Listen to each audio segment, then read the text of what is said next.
Hello friends, welcome to C S study hub, जहाँ पे हम लोग C plus plus programming language सीख रहे हैं। और C plus plus programming language का आज यह 9th लेक्चर है, जिसमें हम लोग डिस्कशन करने वाले हैं स्ट्रीम क्लासेस के ऊपर। ओके, सो गाइज, इससे पहले मैं जो है कि 8 लेक्चर ऑलरेडी अपलोड कर चुका हूँ, तो जो लोग नहीं देखे होंगे प्रीवियस लेक्चर को अटेंड करें, उसके बाद इस लेक्चर को देखेंगे तो ज़्यादा क्लैरिटी के साथ समझ में आएगा। तो चलिए शुरू करते हैं आज का क्लास। जैसा कि मैंने बताया कि आज हम लोग स्ट्रीम क्लासेस के ऊपर डिस्कशन करने वाले हैं, तो चलिए शुरू करते हैं। एक बात बता दूं कि इससे प्रीवियस वाले क्लास में जैसा कि हमने डिस्कशन किया था कि अगर हम लोगों को अपने सी प्लस प्लस के प्रोग्राम में इनपुट आउटपुट से रिलेटेड कोई भी ऑपरेशन परफॉर्म करना है, then we have to use IO stream class as a header file in the program. हम लोगों को IO stream class as a header file add करना होता है हर एक प्रोग्राम में, अगर इनपुट आउटपुट से रिलेटेड काम करना है तो। ओके, अब हम लोग बात करेंगे कि ये जो आईओ स्ट्रीम क्लास है वो कैसे बनता है। तो यहाँ पे आप इमेज में देख पा रहे होंगे कि सबसे ऊपर जो क्लास है वो है iOS क्लास। स्ट्रीम क्लासेस का जो सबसे टॉप लेवल का क्लास है, जो सबका पेरेंट है, वो है iOS क्लास। इसको iOS क्लास ही पढ़ना है, इसको इनपुट आउटपुट स्ट्रीम नहीं पढ़ना, ठीक है। तो ये जो iOS क्लास है सारे स्ट्रीम क्लासेस का पेरेंट होता है। अच्छा, ये जो iOS क्लास है इसके 3 चाइल्ड यहाँ पे आपको देख रहे होंगे। एक होता है आई स्ट्रीम क्लास, एक होता है स्ट्रीम बफ क्लास और एक होता है ओ स्ट्रीम क्लास। चलिए एक एक क्लास की हम लोग चर्चा करते हैं। आई स्ट्रीम क्लास जो है ये बेसिकली इनपुट से रिलेटेड जितने भी फंक्शंस और ऑब्जेक्ट होते हैं वो सारे कंटेन करता है। ओके, इनपुट से रिलेटेड जितने भी फंक्शंस और ऑब्जेक्ट होंगे सब इसके अंदर आएंगे। उसके बाद हम लोग चर्चा करते हैं ओ स्ट्रीम क्लासेस के ऊपर। तो ओ स्ट्रीम क्लास जो है यहाँ पे आउटपुट से रिलेटेड जितने भी फंक्शंस और ऑब्जेक्ट जो प्रीडिफाइंड होंगे वो इसके अंदर आएंगे, ठीक है। उसके अलावा ये जो आप यहाँ पे स्ट्रीम बफ क्लास देख रहे होंगे, इसके बारे में अगर मैं बता दूँ, ये तो हम लोग बाद में डिस्कशन करने वाले हैं इसके ऊपर, क्योंकि आज हम लोगों का टारगेट है आईओ स्ट्रीम क्लास को डिटेल में समझना, ठीक है। मैं आपको ब्रीफ आइडिया दे देता हूँ कि स्ट्रीम बफ क्लास जो है ये अनफॉर्मेटेड डेटा पे काम करने के लिए यूज़ होता है। जैसे कि दो डेटा जो है वो दो प्रकार का होता है, एक होता है फॉर्मेटेड डेटा और एक होता है अनफॉर्मेटेड डेटा। तो अगर हम लोग को अनफॉर्मेटेड डेटा पे काम करना होगा देन हम लोग स्ट्रीम बफ क्लास यूज करेंगे। ओके, फिलहाल हम लोग अब कंसीडर करते हैं अपने आईओ स्ट्रीम क्लास के ऊपर। तो आईओ स्ट्रीम क्लास जो है हमारा कैसे बनता है, देखिए आई स्ट्रीम क्लास का भी यहाँ पे प्रॉपर्टी आ रहा है और ओ स्ट्रीम क्लास का भी प्रॉपर्टी यहाँ पे आ रहा है। तो दोनों क्लास के प्रॉपर्टी को इनहेरिट कर रहा है आईओ स्ट्रीम क्लास। इसके पास खुद का तो प्रॉपर्टी जो होगा वो होगा ही, इसके अलावा आई स्ट्रीम क्लास का भी प्रॉपर्टी मिल रहा है और ओ स्ट्रीम का भी प्रॉपर्टी मिल रहा है।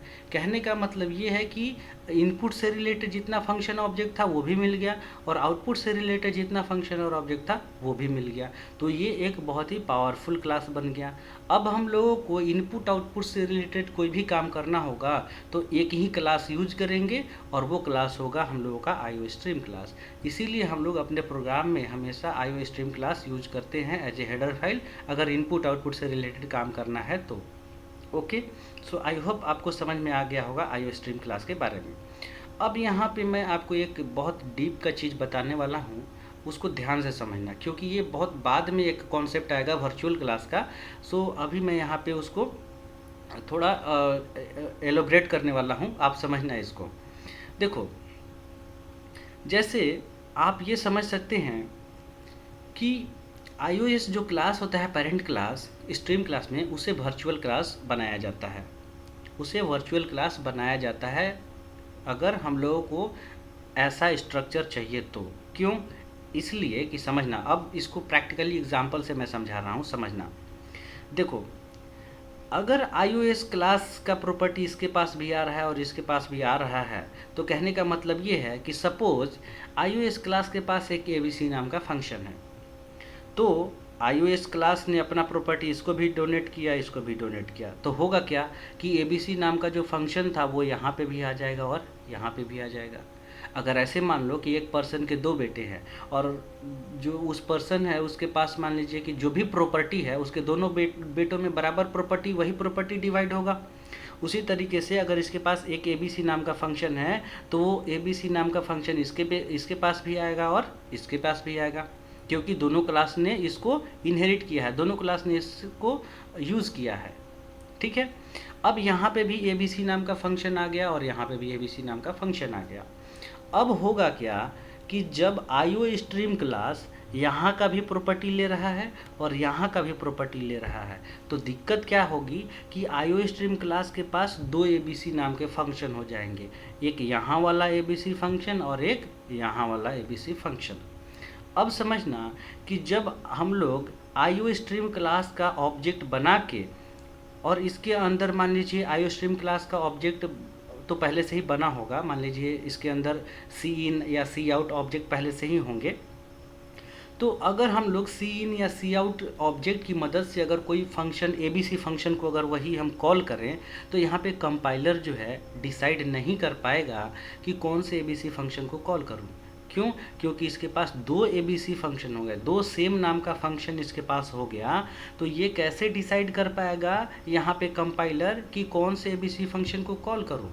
तो कहने का मतलब ये है कि यहाँ पे एम्बिग्यूटी प्रॉब्लम हो गया, यहाँ पे एरर आ जाएगा।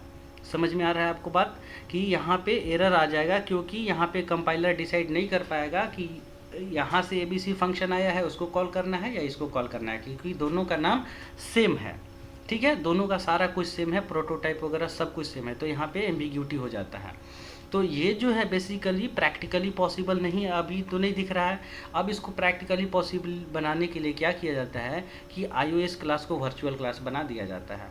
जब iOS क्लास को वर्चुअल क्लास बना देते हैं तो यहाँ पे जब इनहेरिट होके आएगा फंक्शन तो वो एक ही कॉपी आएगा, चाहे आप समझ रहे होंगे यहाँ से या यहाँ से जो भी आएगा फंक्शन वो उसका एक ही कॉपी आता है। ठीक है, सो एक ही कॉपी आएगा। तो इसको हम लोग प्रैक्टिकली इम्प्लीमेंट करेंगे वर्चुअल क्लास, जब ये बहुत बाद का कॉन्सेप्ट है, वर्चुअल क्लास पढ़ेंगे तो वहाँ पे डिस्कशन करेंगे हम लोग, उसको प्रैक्टिकली इम्प्लीमेंट करके मैं दिखाऊँगा आपको।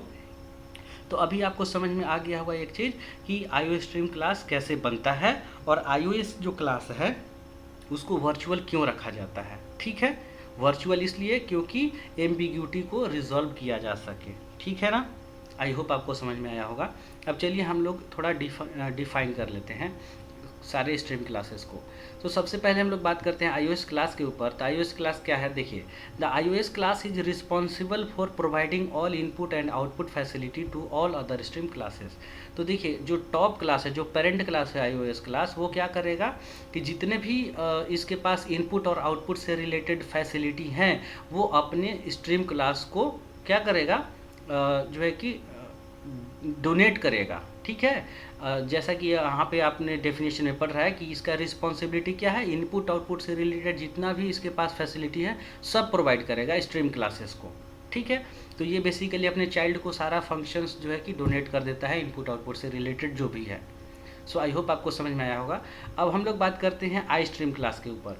तो iStream क्लास जो है हमने बताया कि इनपुट से रिलेटेड सारे काम को करने के लिए यूज किया जाता है। चलिए इसका डेफिनेशन देख लेते हैं। This class is responsible for handling input stream, मतलब ये जो क्लास है इनपुट से रिलेटेड सारे काम को करने के लिए यूज होता है। It provides number of function for handling characters, strings and objects such as get, getLine, read, ignore, put back, etc. कहने का मतलब ये जो है iStream क्लास जो है वो इनपुट से रिलेटेड हम लोगों को जितने भी काम है वो परफॉर्म करने के लिए बहुत सारे फंक्शंस प्रोवाइड करता है और ऑब्जेक्ट भी प्रोवाइड करता है, सो दैट हम लोग कैरेक्टर्स पे और स्ट्रिंग्स पे अपना काम परफॉर्म कर सके। तो देखिए कुछ यहाँ पे फंक्शंस का नाम दिया हुआ है, जैसे गेट, गेटलाइन, read, ignore, put back, etcetera, और भी बहुत सारे फंक्शंस होते हैं जो iStream क्लास प्रोवाइड करता है। किस लिए? कैरेक्टर्स और स्ट्रिंग्स पे ऑपरेशन परफॉर्म करने के लिए। ये जितने फंक्शन आपको दिख रहे हैं ये कैरेक्टर और स्ट्रिंग पे ऑपरेशन परफॉर्म करने के लिए यूज होता है। अच्छा, यहाँ पे देखिए iStream क्लास ऑब्जेक्ट भी प्रोवाइड करता है। तो जो हम लोग प्रोग्राम में Cin लिखते हैं वो Cin ऑब्जेक्ट जो है iStream क्लास द्वारा प्रोवाइड किया जाता है। ओके, अब जो है कि हम लोग इसको प्रोग्रामिंग करेंगे तो वहाँ पे और डिटेल में समझेंगे। अब हम लोग प्रोग्रामिंग की ओर धीरे धीरे बढ़ेंगे, पहले ये थोड़े थोड़े थ्योरी ख़त्म कर लेता हूँ मैं। उसके बाद हम लोग बात करते हैं ओ स्ट्रीम क्लास के ऊपर। तो देखिए ओ स्ट्रीम क्लास क्या है, this class is responsible for handling output stream. It provides number of functions for handling characters, string and objects such as write, put etcetera. जैसा कि आई स्ट्रीम क्लास के जैसा ही ओ स्ट्रीम क्लास भी है, इसका काम है आउटपुट से रिलेटेड जितने भी फंक्शंस और ऑब्जेक्ट हैं वो सारे प्रोवाइड करना। और वो सारे फंक्शंस और ऑब्जेक्ट जो होंगे वो किस लिए काम आएंगे, तो देखिए कैरेक्टर्स और स्ट्रिंग पे अगर हम लोगों को ऑपरेशन परफॉर्म करना होगा तो इसके द्वारा प्रोवाइड किया जाने वाला ये जो फंक्शन है, राइट फंक्शन, पुट फंक्शन, इसके अलावा और भी फंक्शन आएंगे, तो वो सारे फंक्शन हम लोग यूज़ कर सकते हैं, ठीक है, कैरेक्टर या स्ट्रिंग पे ऑपरेशन परफॉर्म करने के लिए। तो ये बहुत सारे फंक्शंस प्रोवाइड करता है। अच्छा, ये ऑब्जेक्ट कौन सा ऑब्जेक्ट प्रोवाइड करता है, इस देखिए और भी ऑब्जेक्ट प्रोवाइड करता है, लेकिन मैं एक एग्जांपल देता हूँ सी आउट का। सी आउट जो हम लोग यूज़ करते हैं कोई भी चीज़ डिस्प्ले कराने के लिए अपने कंप्यूटर स्क्रीन पे, तो वो जो सी आउट है वो एक ऑब्जेक्ट होता है, और वो जो ऑब्जेक्ट है वो स्ट्रीम क्लास के अंदर आता है, ठीक है। सो आई होप आपको ये समझ में आया होगा। अब हम लोग जो है कि बात कर लेते हैं आई स्ट्रीम क्लास के ऊपर। तो देखिए आई स्ट्रीम जो क्लास है इसके पास आई स्ट्रीम और ओ स्ट्रीम दोनों का फीचर्स है। तो इसको कैसे डिफाइन किया हम लोगों ने, this class is responsible for handling both input and output stream.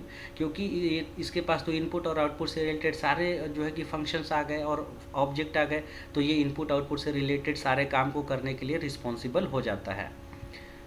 Okay, and next point है both I stream class and O stream class is inherited into it. जैसा कि हम लोगों ने देखा कि आई स्ट्रीम और ओ स्ट्रीम दोनों क्लास इनहेरिट हुआ, तब जो है कि आई स्ट्रीम क्लास बना। इसके बाद देखिए it provides function of both I stream class and O stream class for handling character, string and object such as get, get line, read, ignore, put back, put write etcetera. तो ये जो आप यहाँ पे देख रहे हैं ये क्या प्रोवाइड करता है, ये प्रोवाइड करेगा ढेर सारे फंक्शंस प्रोवाइड करेगा। क्यों, क्योंकि देखिए आई स्ट्रीम के अंदर भी जितना फंक्शंस था, ओ स्ट्रीम के अंदर भी जितना फंक्शन था, ये तो सारे इसके पास आ गए। तो ये जितने भी फंक्शंस हैं वो क्या काम करेंगे, कैरेक्टर्स और स्ट्रिंग्स पे ऑपरेशन परफॉर्म करने में हमारी मदद करेंगे, ठीक है। और इसके पास दोनों ऑब्जेक्ट भी आ गए, इसके अलावा और भी ऑब्जेक्ट होते हैं, लेकिन वो सी इन और सी आउट ऑब्जेक्ट भी आ जाएंगे और सारे फंक्शंस भी आ जाएंगे। देखिए वो सारे फंक्शंस आई स्ट्रीम और ओ स्ट्रीम के आ गए और दोनों ऑब्जेक्ट भी आ जाते हैं, सी इन और सी आउट।